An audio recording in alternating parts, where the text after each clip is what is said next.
안녕하세요 여러분. 오늘도 많은 분들이 채널 앞에 모여주셨네요. 아이디 설마가 진짜 되는 그날까지 지원한다. 아이디 한 번쯤은 합격 문자 오겠지. 아이디 치준 너의 이름은 치준생. 아이디 우리 이제 합격하게 해주세요. 아이디 직무수행 계획서 그까짓 것 대충 하면 안 되네. 아이디 나 내일 AI 역량 면접위원님 등 모두 반갑습니다. 니마마라 지원연구소에서는 공무원 공공기관 입사 지원을 위한 나라 일대 채용 공고를 분석하여 자기소개서와 직무수행계획서 작성을 위한 강의를 포기하지 않고 쭉 올리려고 합니다. 여러분의 좋아요, 구독이 강의를 만드는 데 큰 힘이 됩니다. 강의를 시청하시기 전에 조금씩 좋아요, 구독, 원 생각해 주시면 좋겠습니다.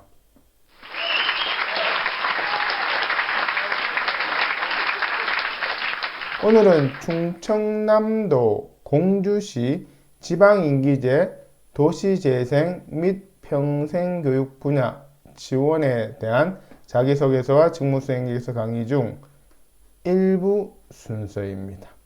혹시라도 바쁘셔서 강의 영상을 띄엄띄엄 보시거나 아니면 빨리 감기로 점프 하신다면 첫사랑과 헤어진 이후 최대 후회를 하시게 될 것입니다. 아, 나는 모쏠인데요 하시는 분은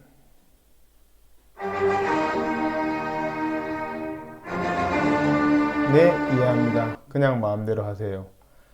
자기소개서 직무수행계획서 작성을 위해 우선 모집 공고 분석하고 그것을 토대로 자기소개서 직무수행계획서 작성에 적용하는 방법과 예시가 순차적으로 있기 때문에 처음부터 끝까지 달려보시는 것이 합격을 위한 피가 되고 살이 될 것입니다.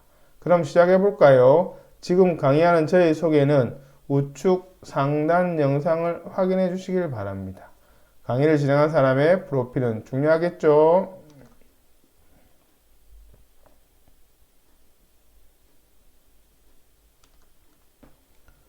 우선 채용 개요를 살펴보면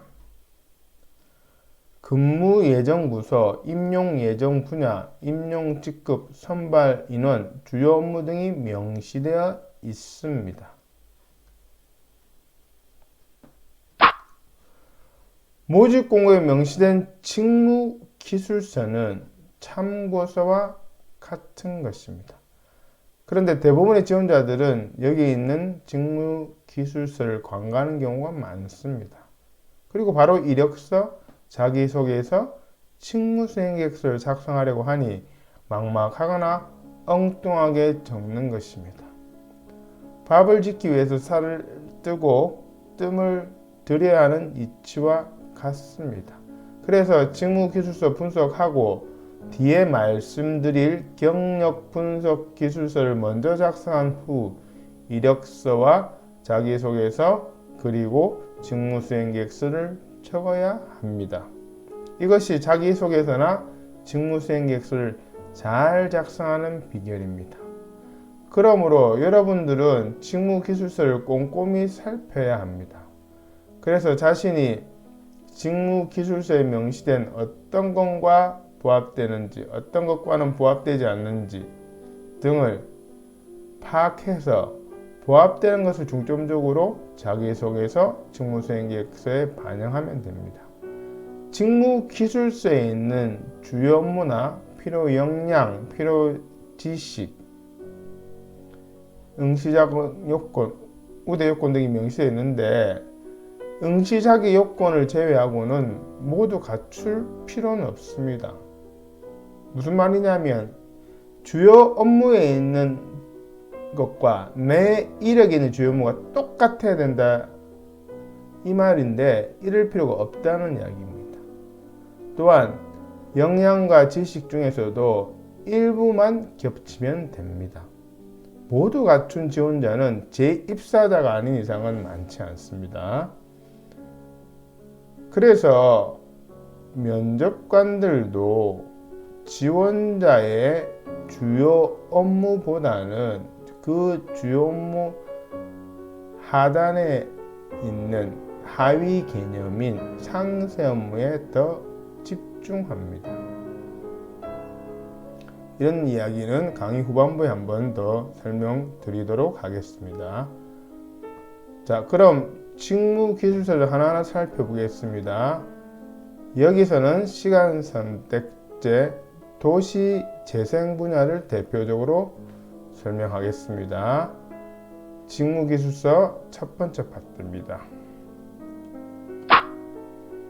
여기 주요 업무에 대한 내용이 나와 있는데요. 이것에 대한 직접적인 경험이 없더라도 이것이 무엇을 의미하는지는 반드시 파악하여 이해를 하고 있어야 합니다. 또한 주요 업무의 공통 키워드를 정리해 두고 그것을 보면서 나의 유사 경력을 찾는 것이 핵심입니다. 이런 것을 직무 분석이라고 하는데 구체적인 설명은 강의 뒷부분에 드리도록 하겠습니다. 여기서는 도시재생이라는 키워드가 가장 최상위 개념의 키워드입니다. 그리고 그 하위 개념으로 교육 프로그램, 대학 운영, 거버넌스 구축, 창업, 주민 참여 사전 검토, 사업 발굴 등이 있습니다. 이런 식의 모집 공고에 명시되어 있는 상위, 하위 키워드 분류가 왜 중요한지도 역시 강의 1, 2부 후반에 말씀드리도록 하겠습니다. 도시재생이란 최상위 키워드와는 접점이 없더라도 하위 키워드들과의 접점을 고려하여 직무를 수행한 점이 있으면 그것을 중점적으로 정리해 두는 것이 좋습니다. 그 다음엔 필요 역량입니다. 필요 역량 부분에서는 정성적인 부분들이 언급되어 있습니다. 그렇기 때문에 뒤에 자소서의 필요 역량 중 본인이 성공 사례를 갖고 있는 역량을 미리 선택해 두고 그것에 대해 사례도 준비해 두어야 합니다. 보통 자소서에 이런 필요 역량에 대해서 한두 가지 언급하라는 항목들이 있습니다. 공공기관은 대부분 NCS 기반 채용인데 이것을 한마디로 말하면 지원자가 쓰고 또는 말하는 것을 사례, 특히 성공 사례로 입증하는 것이기 때문에 성공 사례를 미리 정리해 두는 것이 아주 중요합니다. 직무기술서 두 번째 파트입니다. 필요 지식에 대해서 언급되어 있습니다. 도시재생 누딜 사업, 추진 지원을 위한 지식, 도시재생 누딜 사업 관련 공모사업 선정 추진을 위한 지식 등을 요구하고 있습니다. 이런 지식을 구비하고 있음을 본인의 성공 사례 위주로 자기소개서, 직무수행계획서 작성 시 넣어두는 것이 좋습니다. 성공 사례가 왜 중요한지는 바로 앞 직전 슬라이드에서 설명드렸습니다. 만약 직접적인 도시재생 관련 경험이 없는 분들을 위한 한 가지 팁을 드리면 여기서 도시재생 뉴딜 사업이란 최상위 키워드를 제외하고 나머지 하위 키워드로 유관 경력이라 경험을 정리해 두는 것도 좋습니다.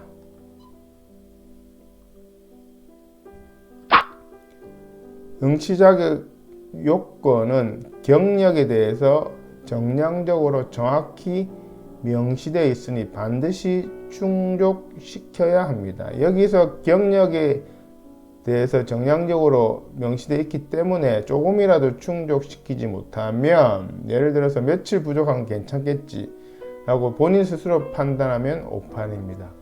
주 공적 증빙을 해야 하니 어렵게 면접까지 통과하고도 자격 요건이 안 되어 입사가 취소되는 경우도 가끔 있습니다. 자, 여기서 이제 관련 분야 실무 경력 이런 말이 나오죠. 관련 분야 실무 경력을 입증하려면 어떻게 할까요? 보통 경력 증명서를 때면은 그냥 부서명과 일치하는 뭐 총무부, 인사부 근무 뭐 이런 식의 또는 뭐 인사팀장 이런 식의 직급 또는 부서명으로 간략한 대포괄적인 키워드만 나와 있는 경력 증명서도 많습니다. 그러면 관련 분야 실무 경력이라 그러면 관련 분야인지 잘 모르겠죠. 그래서 반드시 경력 증명서에는 앞서 말씀드린 주요목 밑에 하단에 해당된 상세무처럼 그 지원자가 재직 시 어떠한 상세무를 했는지를 구체적으로 개조식으로 집어넣는 것이 관련 분야 경력을 입증하는 데 핵심입니다. 꼭 참고로 하시면 좋겠습니다. 우대 요건에 대해서는 특별한 명시가 없습니다. 근무 기간 및 보수에 대해서 명시되어 있습니다. 네. 보수에 대해서 한번 확인해 보시면 되고요. 네. 시간 선택제임에도 불구하고 꽤 괜찮은 보수, 주 35시간 이내에도 상한액과 하한액 나쁘지 않는 보수를 제시하고 있습니다. 그만큼 전문성이 요구되죠. 자, 근무 기간은 최초 2년 계약이고요. 업무 실적에 따라 최장 5년까지 연장 가능하다 되어 있습니다. 상당히 좋은 조건입니다. 그래서 임기제가 이래서 좋죠. 5년 동안 고용의 안정이 있으며 그 5년 뒤에는 유사 공공기관에 이직을 하시면 충분히 관련 경력으로 인정받을 수 있기 때문에 입직 또는 취업이 훨씬 쉽습니다. 시험 방법은 1차 서류 전형 2차 면접 시험입니다. 필기 시험은 없습니다. 우선 서류 전형을 먼저 보면 응시 인원이 3배수가 넘을 경우에는 3배수 이상으로 서류 전형 합격자로 결정할 수 있다고 되어 있습니다. 서류 전형 심사 기준은 직무 수행 60점, 관련 분야 실무 경력 40점, 가산점 등을 평정한다고 명시되어 있습니다. 따라서 직무 수행을 가장 잘 나타낼 수 있는 자기소개서, 특히 직무 수행 계획서의 비중이 높다고 인지해야 합니다. 간혹 보면 자기소개서는 본인의 명의로 적고 본인이 임의로 적고 직무 수행 계획서만 컨설팅을 요구하시는 분들이 계신데 이것은 잘못된 것입니다. 왜냐하면 자기소개서와 직무 수행 계획서는 서로 연결되어 있기 때문입니다. 이걸 연결되어 있다고 이해를 못하시면 제대로 둘 다 적으신 게 아니에요. 쉽게 말해서 이력서와 자기소개서는 보통 순수 본인 힘으로 작성한 것이라 해서 노란색이라 한다면 전문가의 도움을 받은 직무 수행 계획서는 색깔이 다르겠죠. 빨간색으로 보통 표시된다고 할 수 있겠습니다. 예시입니다. 노란색, 빨간색. 그러면 색깔 구분이 금방 나기 때문에 전문가가 검토해보면 이것이 대필인지 본인이 쓴 건지 금방 알 수 있습니다. 그래서 니마마라 취업연구소에서는 모집 공고와 지원자의 이력서 그리고 직무 기술서가 있는 경우에는 직무 기술서까지 먼저 분석하고 그리고 난 다음에 자기소개서와 직무 수행 계획서 작성법에 대한 컨설팅을 하기 때문에 본인이 쓴 것처럼 되는 효과가 있습니다. 이것 때문에 많은 최종 합격자들을 배출해 왔습니다. 면접의 평정 요소로 공무원의 정신 자세가 가장 먼저 언급되어 있고 그 다음으로 전문 지식과 응용 능력 등을 확인하는 것들이 나와 있기 때문에 이런 순서대로 면접 예상 질문을 유추할 수 있겠습니다. 그래서 자기소개서나 직무수행 계획서 그 내용들을 미리 적어둔 지원자는 훨씬 준비하기 하기 편하고 합격률도 높아집니다. 면접관이 면접에서 평정 요소로 보고 싶은 거를 이미 자기소개서나 직무수행객서에 반영해 두었단 말이죠. 그러면 그걸 한번 되짚어 물어보겠죠. 그러면 내가 이미 적은 것에 대한 질문이기 때문에 대답을 잘 할 수 있겠죠. 그래서 잘 쓴 자기소개서나 직무수행계획서는 면접관의 질문을 유도한다는 말도 있습니다. 그렇기 때문에 더더욱 자기소개서나 직무수행계획서는 대필이 아니라 작성법을 배우는 것이 중요합니다. 작성법 컨설팅이 중요하다 이 말이죠. 이런 면접 시 평정 요소를 고려한 준비도 그 출발은 직무기술서가 있는 경우에는 그것을 분석해서 자기소개서나 직무수행계획서 적기 전에 정리해 두고 그것을 바탕으로 또 경력 분석 기술서라는 양식을 이용하는 것이 효율적입니다.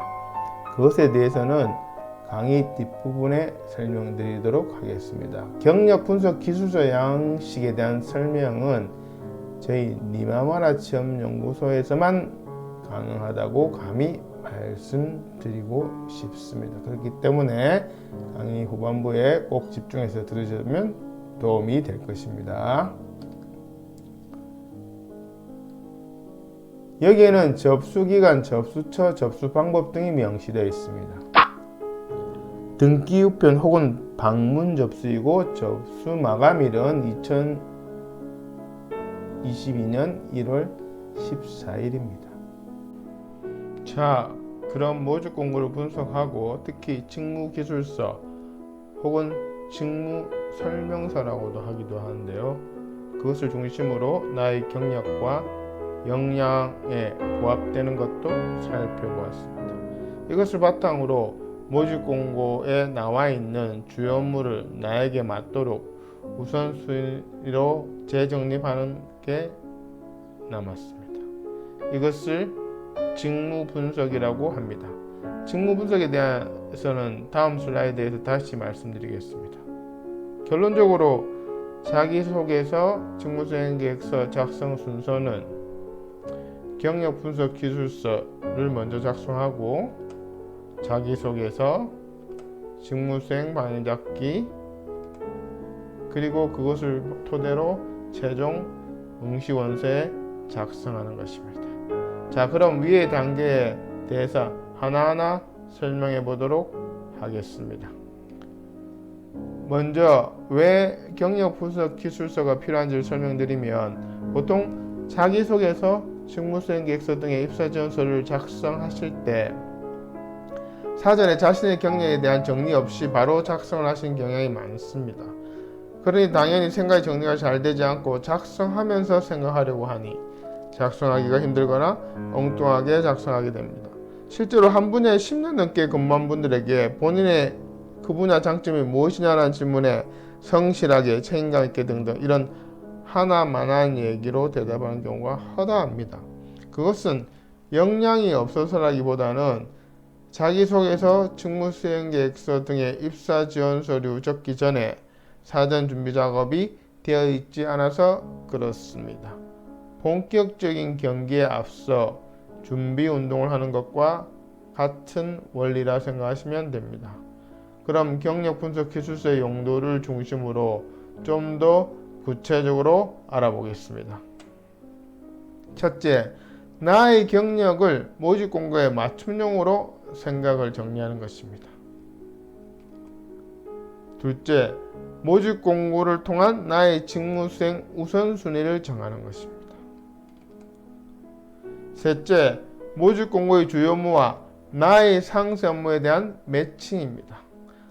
앞서 자기소개서, 직무수행계획서 작성 순서에서 언급해드린 직무 분석과 경력 분석 기술서 작성이 왜 중요한지는 우측 상단에 직무수행계획서 컨설팅 3탄의 일부를 꼭 시청 바랍니다. 니마마라 취업연구소 유튜브 채널의 동영상 목록에 보시면 동영상이 나와 있습니다. 네 번째로 성공 사례 적기입니다. 이 부분에 대해서는 프로그램 활용법과 함께 다음 슬라이드에서 설명드리겠습니다. 그럼 성공 사례 적는 게 왜 중요한지 말씀드리겠습니다. 우선 나의 강점을 정리하는 데 도움이 됩니다. 성공 사례를 정리하다 보면 자연히 이 주요 업무 밑에 속한 상세 업무에서 나의 강점이 무엇인지 정리가 됩니다. 그래서 지원자의 업무상 강점에 대해서 구체적이면서 변별 있게 기술하게 됩니다. 그 다음으로는 강점에 대한 근거 제시가 됩니다. 강점만 기술에 놓으면 진정성이 떨어집니다. 그것을 입증할 만한 근거를 반드시 제시해야 하는데 그것이 바로 성공 사례입니다. 마지막으로 모든 공공기관의 채용 심사 기준인 NCS 기반에 부합됩니다. NCS 기반이란 한마디로 사례 적기입니다. 성공 사례 적는 법과 예시는 다음 슬라이드에서 소개하겠습니다.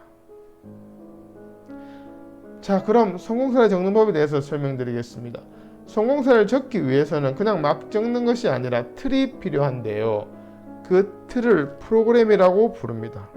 니마와라 취업연구소에서 컨설팅을 의뢰하시면 자기소개서와 직무수행계획서 작성을 위한 주제별 프로그램을 만들어서 제공합니다.